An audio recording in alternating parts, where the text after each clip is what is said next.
And good morning. This is Nate DiNiro with healthit.tv. And we are doing another installment today of Decentralizing Healthcare with support from CorePoint Health. Thanks a lot to the folks at CorePoint for supporting us in our endeavors here to understand and examine various aspects of transformations going on in health IT and trying to decentralize that infrastructure. And this morning we're joined by Charles-Webster-md, definitely regarded as an expert in workflow in healthcare. And we're going to talk a little bit today about blockchain and workflow in healthcare. Over the past, I'd say, about year or so, blockchain has gained a ton of traction in the health IT industry, and it's being seen by many as sort of a panacea for solving a number of different sticky problems in health IT. That remains to be seen. It's still relatively new in its application in this space. But we're going to talk a little bit about how it potentially impacts workflow. So again, I want to introduce Charles. Go ahead and want to welcome you, Charles. I'm delighted to be here. Thank you very much, Nate. I've bumped into you frequently at health IT conferences, lugging around all kinds of great-looking video equipment. And now here I am. So I'm delighted. Thank you for the invitation. Here we are chatting. Yeah, you're very welcome. And then, of course, I think last time we saw each other at HIMSS last year in the press room, we had lots of discussions about blockchain in healthcare, and some of the discussions we had around workflow were really interesting. Of course, that was at a time when it was just starting to get noticed in the industry, and we're almost a year into that. So why don't we start off by having you define really well. We all think we know what workflow is, but what is it, and how does it apply to healthcare? Why is it important?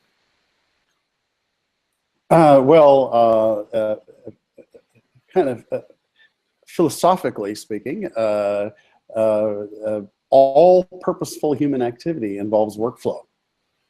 So it really can, anthropologists study workflows. They study rituals, sequences of events, consuming resources, achieving goals, and they have notations. But my background is I'm an industrial engineer who went to medical school. And so one of the things that industrial engineers have done for 100 years is to draw workflows and to time things. About 20 years ago, I saw, actually more than that now, more like 3 or 4 decades ago, software mediates workflow, basically, increasingly. So there's kind of 2 things I'd like to describe. One is workflow, and the other is workflow technology. Okay. I've looked at hundreds of definitions of workflow, including some that would span 2 PowerPoint slides in small font. But my personal favorite, because it's tweetable and it's malleable enough to apply to a lot of situations, is a sequence of steps, consuming resources, achieving goals. Okay.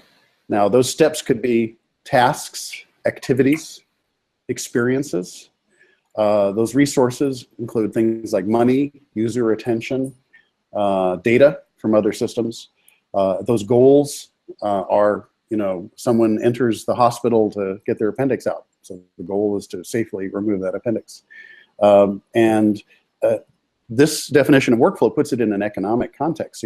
So consuming resources, those costs, and achieving goals, those are benefits. So there's a benefit cost ratio. And every time the world changes due to changes in technology, consumer preferences, a new disease emerges from someplace, regulations change, then the set of economic ratios change. So workflows need to constantly adapt to the changing sort of cost-benefit landscape. Now, what is workflow technology? Well, my other degree is actually a master's in artificial intelligence. And besides that, I'm all but dissertation in computational linguistics from Carnegie Mellon. I never finished my thesis. And a big topic in course today, it's machine learning. But kind of if you go back to what's called good old-fashioned artificial intelligence, it's knowledge representation. It's representing something and then having an engine operate on that representation to do useful things. So it might be frames that describe the world. It might be, the point is what I described, which was a series of steps, consuming resources, achieving goals.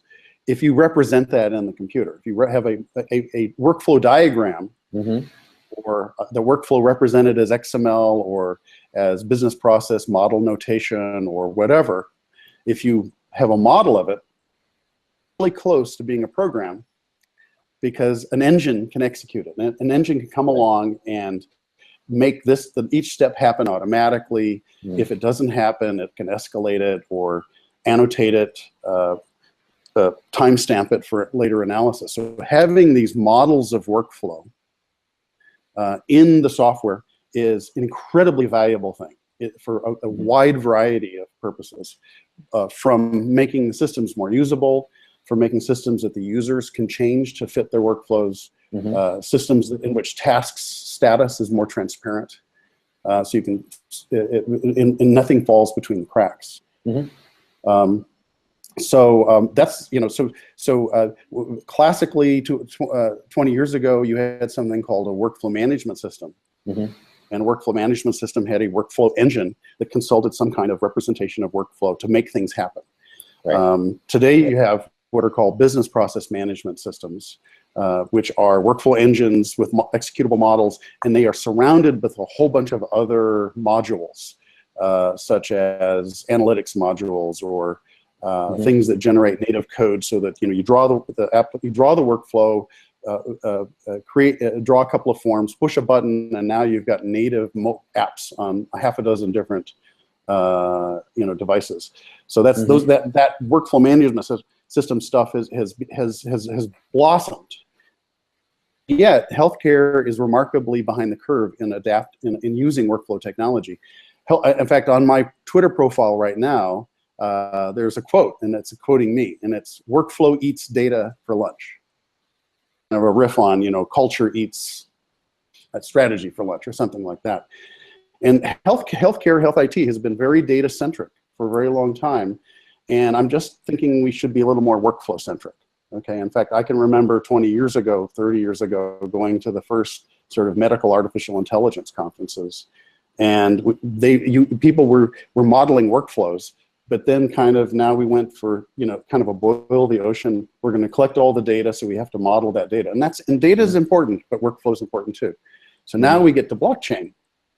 And certainly I understand how valuable blockchain is for, sharing data in, kind of a way that people can trust that data, that they couldn't get at the data before in the same manner. But I'm interested in blockchain and workflow.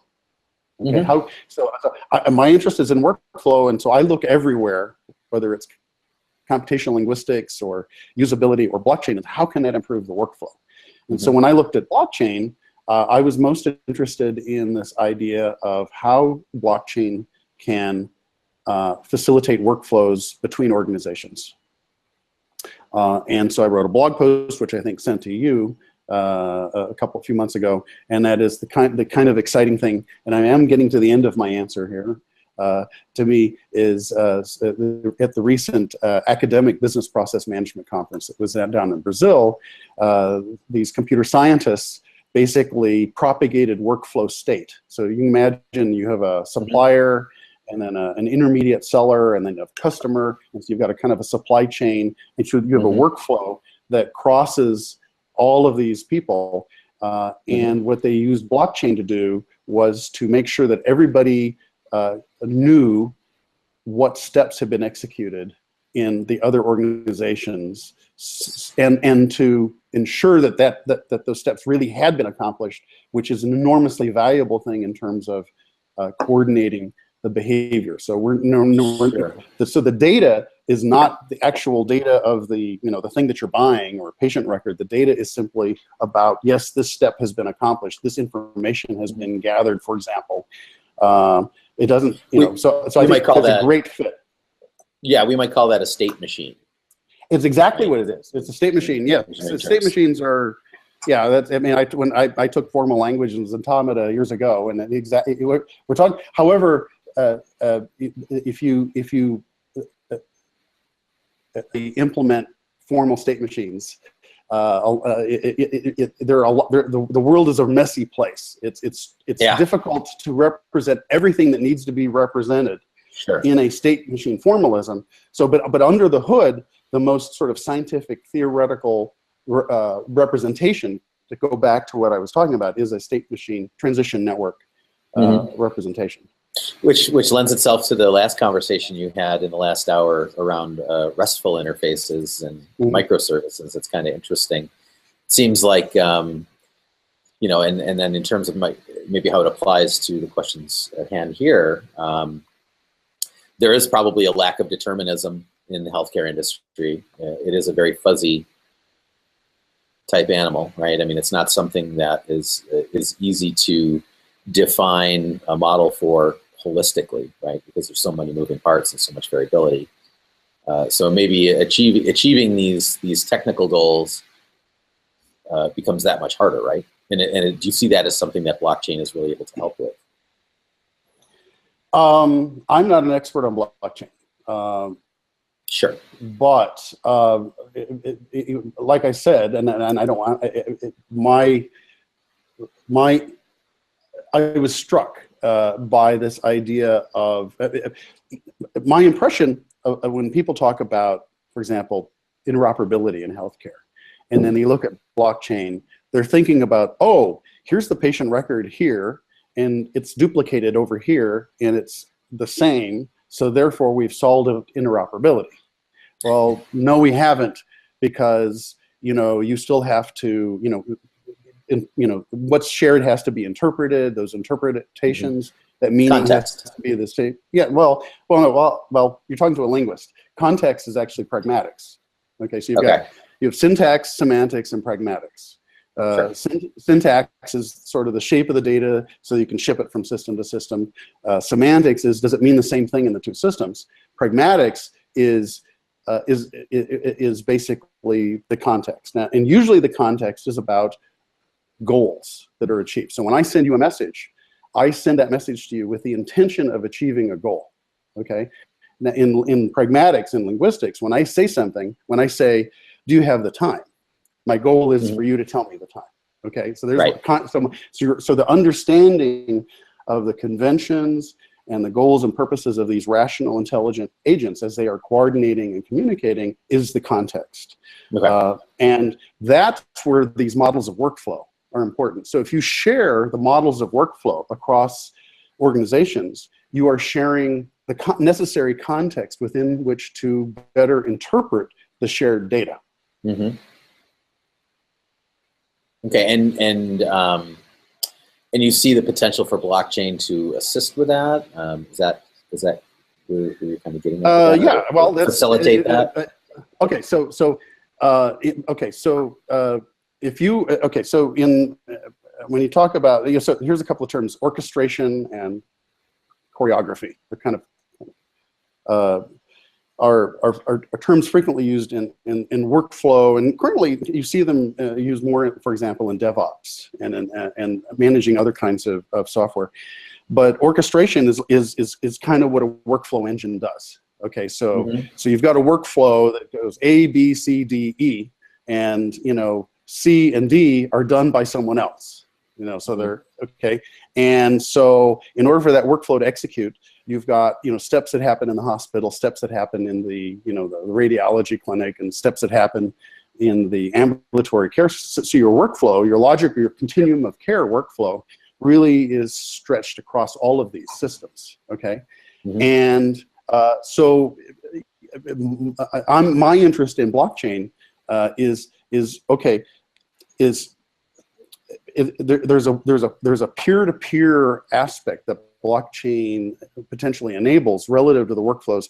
In order to coordinate that workflow that I just described across 3 entities, you need to have some kind of dominant orchestrating engine out there someplace. Okay, so either one of those entities kind of has to be in control of things. In today's today's technology model, that's kind of right. Yeah, exactly. Okay, but if you have workflow engines in all 3 of these organizations, the hospital, the radiology clinic, and the ambulatory setting, and they share a model, okay?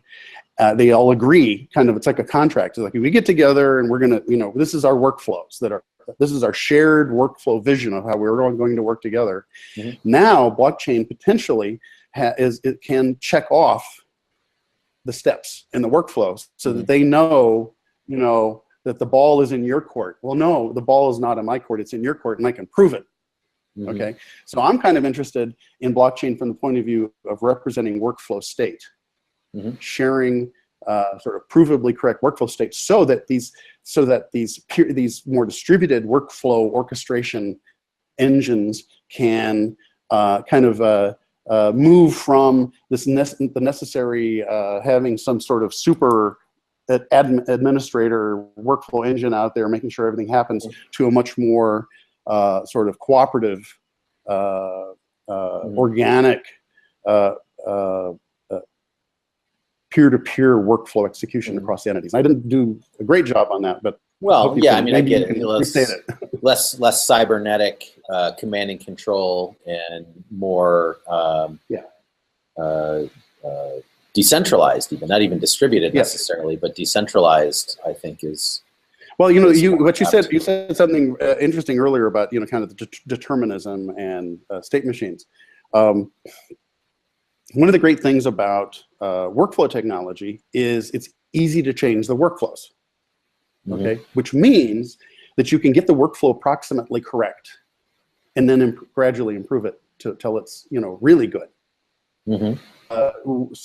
Traditional health IT systems in which the applications are kind of 3rd generation, all your workflow is implicit in all the case statements and the if-then statements and so forth. It costs so much to create these systems, and then it is so impossible to change them that you sometimes see kind of analysis paralysis. We have to get this right in terms of our user requirements and so forth. Well, the great thing about workflow systems is you can get it approximately right, and after you have deployed it, after you've gone live, you can go back and change the code, because you're not really recompiling code, you're just changing the workflows. Right. And you see that's something, or that's an approach you would feel is acceptable in the healthcare industry. I mean, well, yes, because it's kind of like when I was on a forms committee in a community hospital. So people would get around and we'd look at all the forms that the hospital used, and we would argue about what should be on the form and where should be on the form and how it should be described and so forth.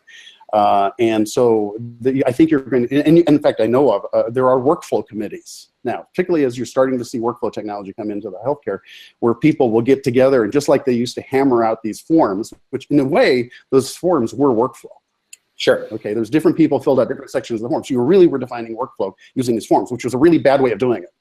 But the idea of getting people, so that example I gave of the hospital and the radiology clinic and the ambulatory venue getting together periodically to sort of review their workflows and how they interact with each other, and to address any exceptions that have been documented and so forth to improve them, they can do that because it's easy, because of the low code, less code nature of workflow technology. And I see, and there, and like everything, to me, everything is a nail because hammer. Okay, it's like workflow technology. But so I look at these things like natural language processing and mobile and social and blockchain as how does that fit into this larger sort of my workflow model of where I think how healthcare needs to become more process aware. It needs to be able to, the machines need to have representations of processes, and they need to be able to reason across those processes. And so what are the a lot of the workflow technologies coming into healthcare is coming in under the guise of other things. So social, mobile, analytics, and cloud, a lot of those systems, which are getting a lot of mind, share of mind, they have in them workflow engines. They have environments that allow you to create the applications in a relatively less code or low code way. And they're essentially rudimentary workflow management systems with, with all kinds of APIs to Twitter for the social, or, to the BI platform for the analytics.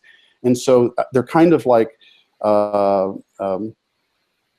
they're vectors, like in epidemiological sense. They're coming. These technologies are coming into healthcare, and they're bringing and they're facilitating the workflow technology, whether you call it that or not. And so automatically, new technology comes along, whether it's Google Glass or blockchain. I say, okay, how does this fit into bringing process awareness into healthcare? And the example I gave is kind of like the best example that I could come up with. Okay. Well, and speaking of examples, do you are you aware of any examples where blockchain, either at a proof of concept level or production or any level really, is being used to solve any of these problems today, or even experiment with solving these problems? Only the experiment, there are other ways to improve workflow besides representing workflow and executing that representation. I mean, giving everybody smartphones so they can, so workflow gets improved because they can be anywhere and they can still look up the information. Okay, so sure. It's not that the only way to improve work, but when I look at the sort of intersection between classic, what are called process-aware information systems, PAIS. There are books out there written by the academics on it, and the blockchain world is exactly the one I just gave you of a proof of concept prototype that wasn't in healthcare, that was a supply chain workflow in which they were using blockchain to share the workflow state. That's the only one I know of. Amongst the partners. There was I think there was a Brazilian computer science group that did that. Other than that, I mean, I'm if you're asking me examples of blockchain out there, I mean, I've seen headlines that say, 18% of healthcare organizations are planning on doing something or whatever. I don't have any personal knowledge. I mean, when I look to you and to Leonard Kish and Jeff Brandt and so forth for my knowledge of what's happening in the blockchain world. Sure. But well, in terms of that intersection with workflow, all I'm seeing is I've seen probably a half a dozen kind of cool blog posts where people said, wow, so the people from the business process management industry are looking at blockchain and saying, how could we use blockchain, or what's the fit between business process management and blockchain, and they're writing speculative posts. Okay. But I only really know of that one proof of concept, which I keep going back to because it was just so elegant. Sure. There's actually a YouTube video out there where I think you've got 4 windows. So in one window you have the system is executing, and in the other windows you have the console for the 3 supply chain partners. And as the workflow is executing and the blockchain is being synchronized or whatever the terminology is, you're seeing things happen automatically, according to the representation of workflow that's shared, and the shared state as that changes over in real time. Right. And that's pretty cool. Yeah, no, and I can think of another application where there's some experimentation going on in the research context, right? Where you've got a number of research partners, and they're sharing data normally across silos and having to synchronize that data. Whereas in this other model that they're going to be testing out, they will essentially put a blockchain solution at the center and allow all those research partners to share the same data, manage consent end-to-end, and get results in more real time, as opposed to waiting for the next time they go through a synchronization process and synchronize data across all the silos. So I mean, I feel like there's all kinds of applications certainly that haven't been explored yet, but I think workflow is probably one of the areas where we've got one of the stronger applications, certainly, and that's why I wanted to sit down and talk to you today and see what you're seeing out there. I mean, you had mentioned that you're looking to others for your information, but I don't know anyone who's as deeply enmeshed in the workflow area, and certainly our discussions about blockchain have created some very interesting food for thought. So, well, I mean, with all that, I mean, do you have any sort of predictions or thoughts? I mean, do you see where the puck is going, maybe in the next year, around how blockchain might be used, at least in your area of interest? Well, do you have any plans to do any experimentation? No. Well, my plan is basically everything that will further workflow technology into healthcare, I pay attention to. Okay. Yeah. So, for example, every year for the last 5 or 6 years, I search every single website of every single HIMSS exhibitor for workflow engine, orchestration, business process management. Now it's semi-automated. Okay, so you have a workflow for that now? Yeah. So you have a workflow for that now. Well, anyway, so anyway, 6 years ago, basically nobody mentioned workflow anywhere on their website. Now, between a third and a half of websites have some workflow story. We fit into your workflow. We make workflow.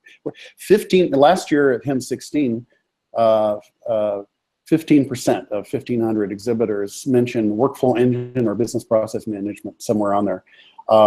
Now, I may cross-index that with blockchain.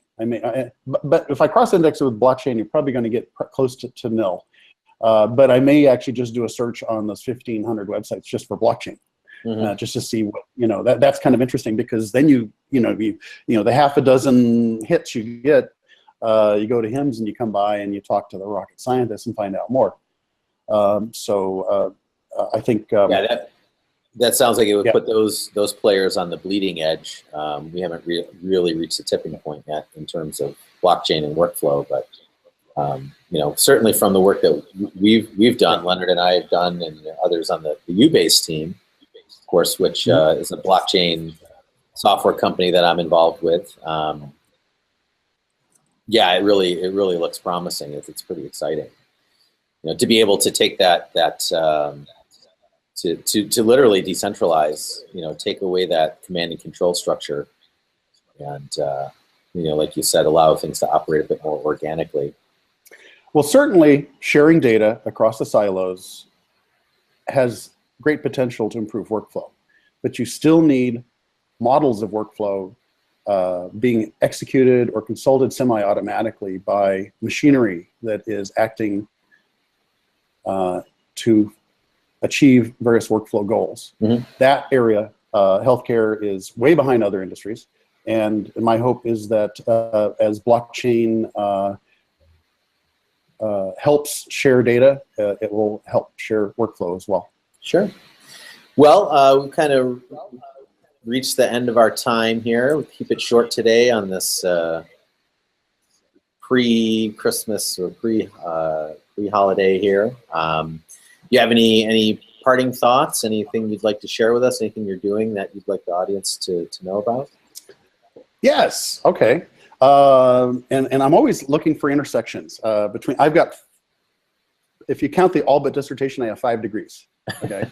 But so I'm always looking for intersections between things. I'm running the first ever HIMSS makerspace. Oh wow! Cool. I forget the booth number. Finally.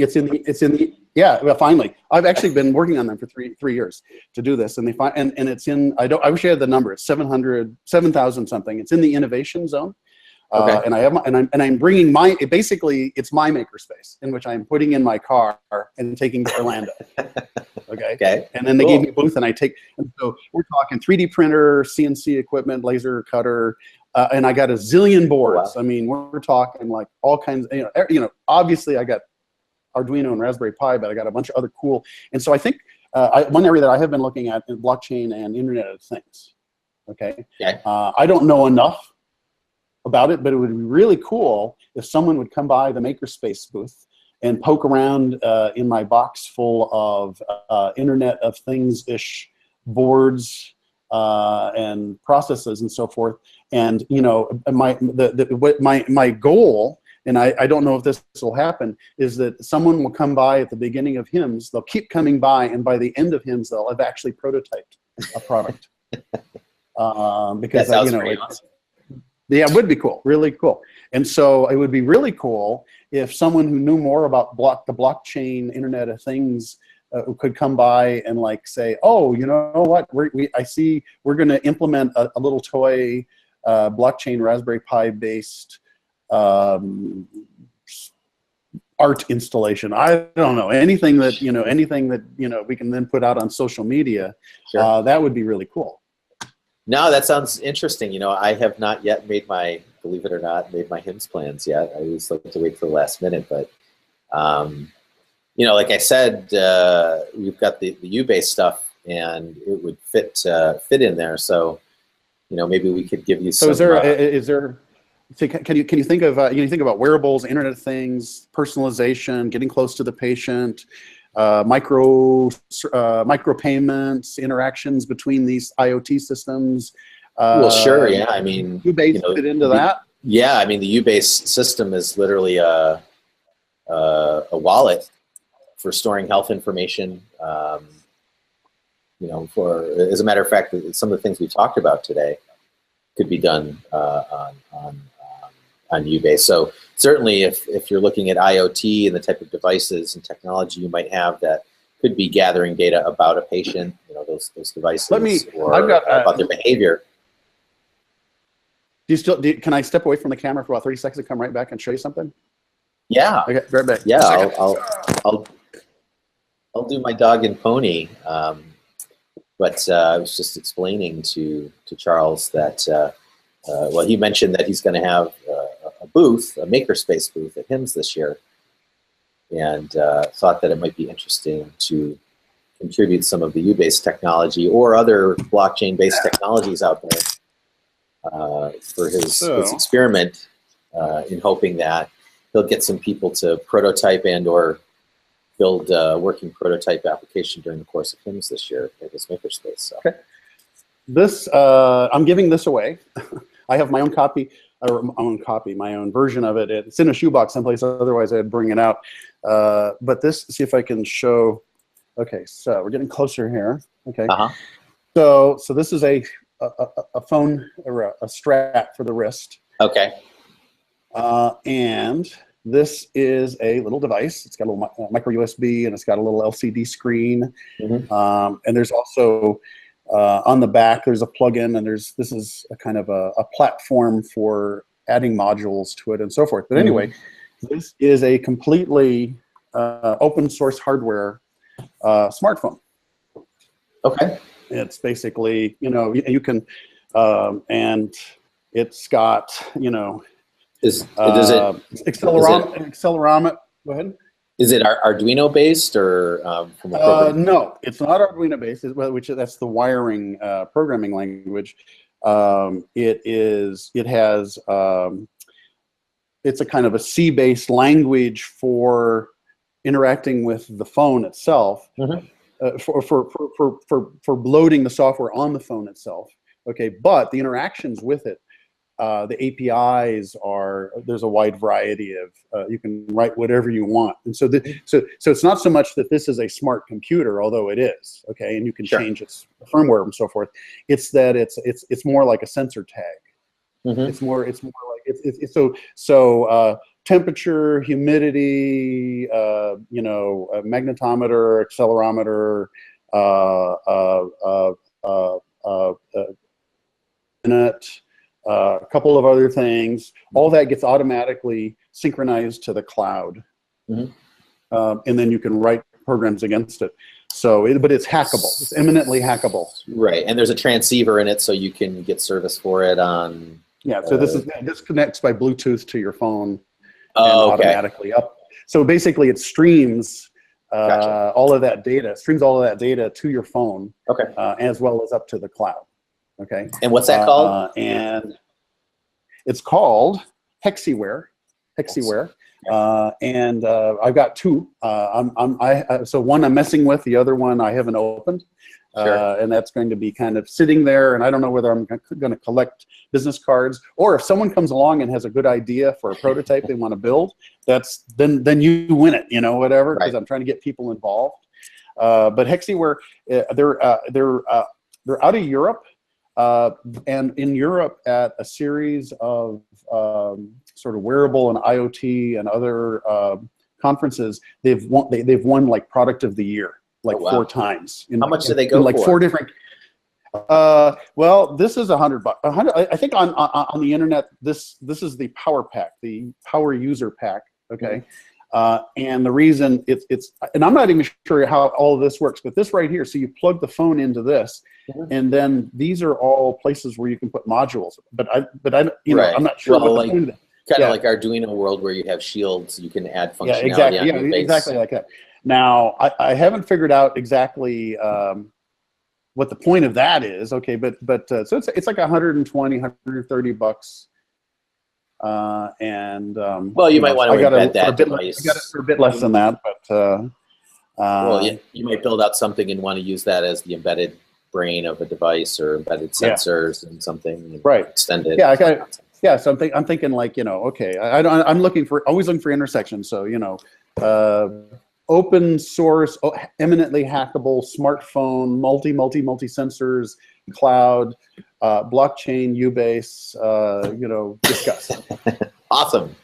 Well, we got to wrap it up here, and I appreciate your time and your insights, and hopefully we'll be able to get together here again down the road as things materialize around distributed systems in healthcare and blockchain and workflow, certainly. And good luck at HIMSS. Hopefully we'll see you there, and maybe we'll get to talk about who won your developer or your prototyping challenge next time we chat. Nate, I think I may have planted the seed. If you want to come by the booth and hack for a couple of days and build a prototype, then you're the winner. Yeah, well, you know, I would love to find someone to tow the camera around and have fun at HIMSS. Oh, well. Hey, bring the camera by the booth, the maker booth. Yeah, no, of course. If we make it to Orlando, I definitely will. So I got robots. Cool. All right, well, this ends another installment here of Decentralizing Healthcare with myself, Nate DiNiro, and Charles Webster. Go ahead and give him a goodbye there, Charles. Thank you, folks. Love talking about workflow. Love the whole maker movement. Love blockchain. Maybe we can figure out how to put it all together. All right, sounds good. Thanks again, and we'll see you next time.